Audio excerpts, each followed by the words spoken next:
Press the bell icon on YouTube and don't miss another update. After several months of effort and multiple versions of Operation Kamala, the poaching exercise of the BJP has finally formed the government in Karnataka, with B.S. Yediyurappa being sworn in as a chief minister, the fourth time in his political career and second time in 14 months in Karnataka. Now, Yediyurappa has as the chief minister of the state, has made several promises. And the first one that he did as soon as he assumed the post and the seat of the chief minister and held his first cabinet was that he enhanced the state's contribution to the PM Kisaan scheme. Now, the PM Kisaan scheme gives around 6,000 rupees per year to the farmers. He has said that additionally, he would pay another 4,000. That means the farmers in Karnataka would get 10,000 rupees totally per year.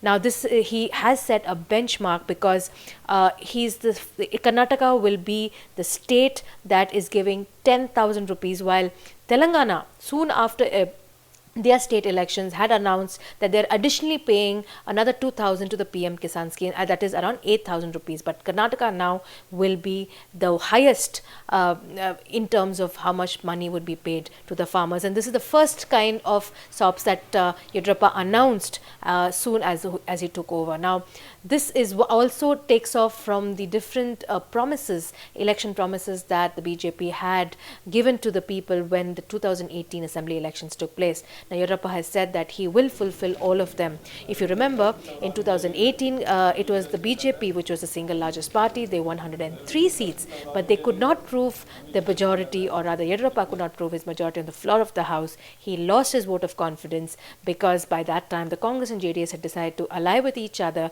and they had more numbers on their side. And that is when Kumaraswamy became the chief minister of Karnataka. But in the last few months, we've seen how there have been a lot of rebellion, not just in the Congress but also in the JDS, and 16 MLAs actually broke away from and also resigned as members of the Legislative Assembly in Karnataka. But one MLA, Ramlinga Reddy, who is a Congress MLA and a long time one that too, he decided to withdraw his resignation. But Karnataka Speaker Ramesh Kumar has, after much deliberations and discussion, decided that he would disqualify 3 of the Congress MLAs, that is R. Shankar, Ramesh Jarkiholi and Mahesh Komatihalli, because based on the request that has been made by the Congress party that they should be disqualified not only for anti-party activities but also under the anti-defection law.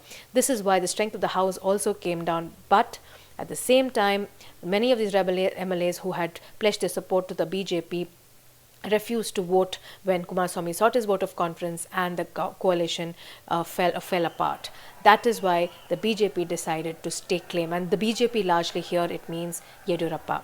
Now, Yediyurappa has multiple reasons and also a lot of hurdles in front of him. Now, the reason why he decided to stake claim as soon as he could, despite the delay from the BJP central leadership, and the delay, let me explain to you, was also because there's a wafer-thin majority by which the BJP won. The halfway mark is 103, the BJP have 105. The BJP fear, especially the central leadership, that the scales will tilt at any point of time, and that is why they did not want to immediately go ahead and declare that they would like to stake claim to form the government. But Yediyurappa has been insistent and impressed upon the central leadership that if they don't do now, then they will not be able to get another chance at this time. The 15 rebel MLAs, as of now, it will be 12 rebel MLAs. Their fate is yet to be decided by the speaker. And if they get disqualified, it means they will not be able to even support the BJP because they would have lost their membership, and they could, and like the speaker had said, till 2023 they may not be even able to contest elections, making it difficult because the promises made to these rebels also was of ministerial berths. Yediyurappa wanted to send out a straight signal to these rebels saying that we understand, the BJP understand that they have made a lot of sacrifices, they have fought against their central leadership, but they would also want to tell them that the government is being formed and they will try and accommodate them as soon as possible. So that is the second reason for the hurried way in which Yediyurappa did. But in terms of hurdles, Yediyurappa will have to not only work on a lot of, especially on the farm loan waiver that has been being implemented by Kumaraswamy the last 14 months. He will also have to see how else he can better or the JDS Congress coalition in terms of the schemes, and also in terms of the implementation of the central schemes. While he does expect a lot of feedback coming in from the people in terms of what they thought of the Kumaraswamy governance, and then work on that, Yediyurappa also has the huge responsibility of ensuring and trying to give a stable government.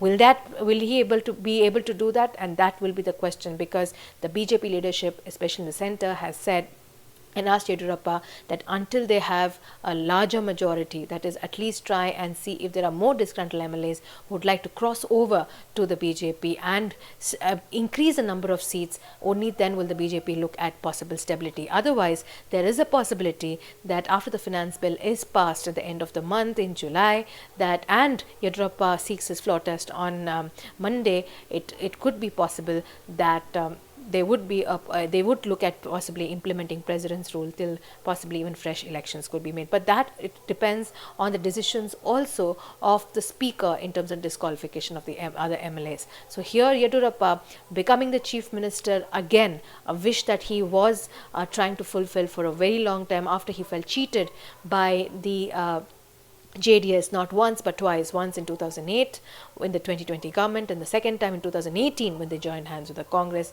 Right now holding on to his chair and trying to impress upon the people that it is only BJP who can provide a stable government across the country as well as in Karnataka, and Karnataka being the gateway for the BJP in the south. Yediyurappa wants to lead the way. Rohini Swami in Bengaluru for The Print.